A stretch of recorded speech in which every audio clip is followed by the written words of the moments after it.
Bismillahirrahmanirrahim. Assalamualaikum warahmatullahi wabarakatuh.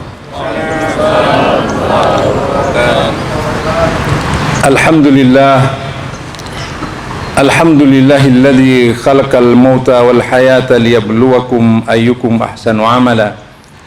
Asyhadu an la ilaha illallah wa asyhadu anna Muhammadan abduhu wa rasuluh.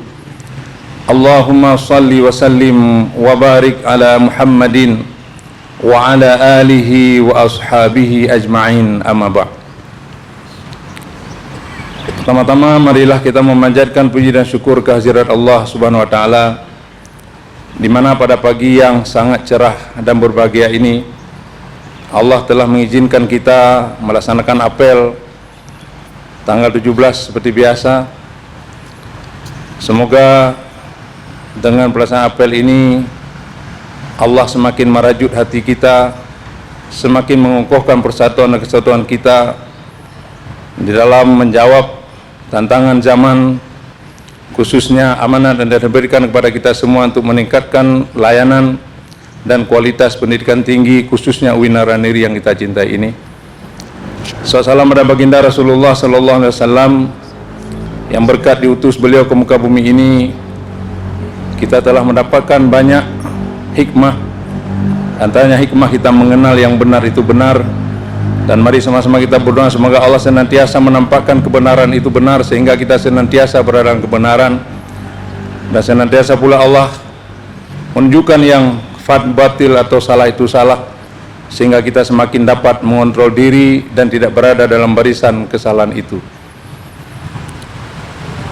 Hadirin hadirat peserta apel mati Allah SWT, sebelum saya berbicara lebih jauh, saya ingin menyampaikan salam Bapak Rektor. Pak Rektor hari ini insya Allah dengan izin Allah berangkat umrah beserta istri tercinta. Beliau nitip salam dengan lafaz assalamualaikum kepada kita semua. Sekali mohon izin tidak bisa hadir hari ini, dan beliau minta doa semoga beliau lancar, selamat dalam perjalanan melaksanakan ibadah umrah, dan kembali dengan mendapatkan predikat umratan mabruratan insyaallah.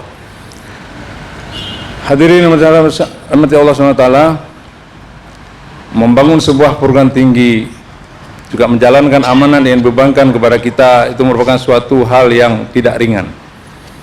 Oleh karena itu, persatuan dan kesatuan merupakan suatu keniscayaan. Tidak mungkin seorang rektor meskipun hebat sekali apapun namanya, tidak mungkin warek, tidak mungkin dekan, tidak mungkin bahkan kaprodi, bahkan dosen, dan pada institusi ataupun personil paling kecil sekalipun perannya itu tidak mungkin kita bisa mewujudkan amanah itu tanpa ada persatuan. Oleh karena itu kita lihat dalam filosofi Al-Quran, ketika Allah berbicara tentang persatuan itu, Allah juga menggunakan fi'il amar yang dalam istilah ushul fikih dikatakan al-amru yadullu alal wujub. Setiap bentuk amar, setiap bentuk perintah imperatif itu pada dasarnya merujuk atau menunjukkan kepada suatu kewajiban. Nah, kita lihat bagaimana kewajiban salat misalnya, Allah juga menggunakan bentuk amar, wa aqimus shalah wa atuz zakat. Demikian juga ketika Allah berbicara tentang persatuan, wa'tasimu bihablil jami'an wa la tafarraqu. Memang bentuknya berbeda. Mungkin kalau salat itu kewajiban kita dalam konteks ibadah mahdah kita pada Allah, sedangkan berbicara tentang persatuan dan kewajiban kita dalam membangun atau dalam konteks istimaiyah kita atau sosial kita. Ini menunjukkan sama-sama wajib, cuma letak posisinya saja yang mungkin berbeda. Oleh karena itu, kalau ada di antara kita yang suka merusak persatuan atau suka mengair di air keruh, ini bagian daripada pelanggaran perintah Allah Subhanahu wa taala. Kami yakin bahwa beban yang diberikan kepada kita, terutama kami sebagai pimpinan hari ini, itu tidaklah mudah. Termasuk kami khususnya lini 1, masalah akreditasi. Kita tidak hanya menyangkut kerjaan kita saja, tapi nasib kita bergantung pada orang lain, termasuk Ban PT. Maka karena itu kalau ada masalah, kisruh atau apapun, silakan konsultasi atau ngomong langsung ke Warek 1. Jangan bicara di luar pagar. Itu tidak etis namanya. Semua kita adalah bagian dari UIN tercinta. Apakah pimpinan maupun sampai pada tingkat paling bawah. Semua kita punya peran sama dan tanggung jawab yang sama. Tidak ada mentang-mentang kita rektor, mentang warek, dekan dan sebagainya, kita paling hebat, paling menentukan. Tidak. Semua kita memerankan peran yang sangat penting. Satu saja elemen tidak kita perhatikan, satu saja elemen tidak bekerja sesuai dengan koridornya, maka UIN ini akan tidak bisa berjalan dengan lancar, dengan baik.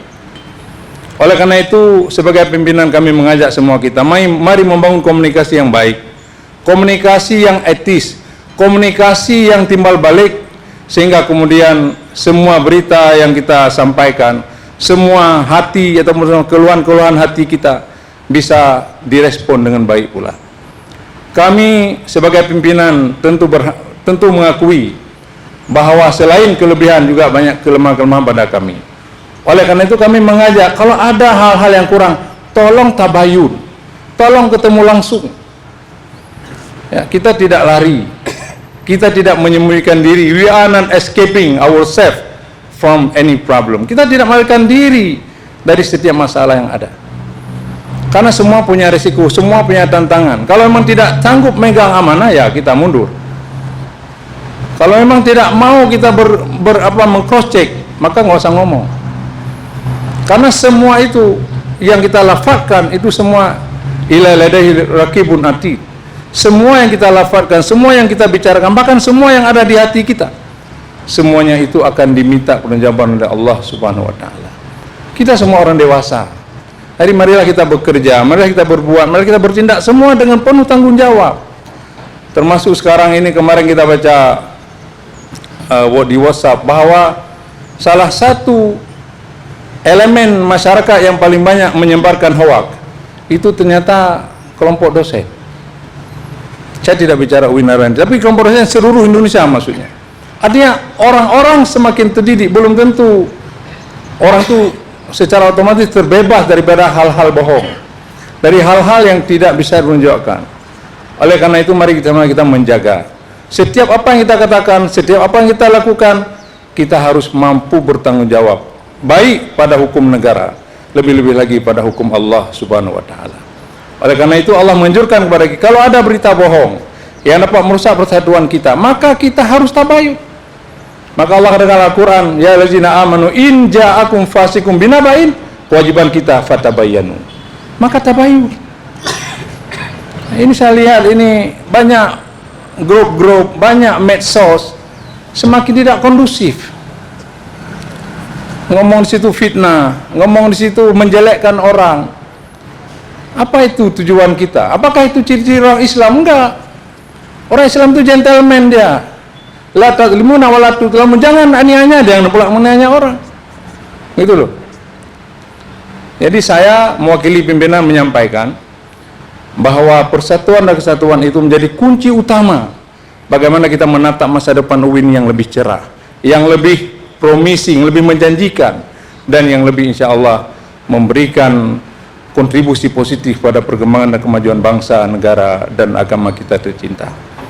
Saya pikir ini saya dapat sampaikan. Semoga senantiasa kita sesama SND UIN ini, siapapun kita, apapun peran kita, mari kita melaksanakan tugas kita yang sebaik-baiknya. Yakinlah, meskipun kadang-kadang pemimpin tidak hadir di tengah kita, tapi yakinlah kita sebagai umat beriman, umat Islam, personal yang muslim, dan insya Allah juga takwa, kita selalu diawasi oleh Allah Subhanahu wa taala. Kita boleh melarikan diri daripada mata manusia, tapi kita tidak pernah bisa mampu melepaskan diri daripada intaian dan pengawasan Allah Subhanahu wa taala.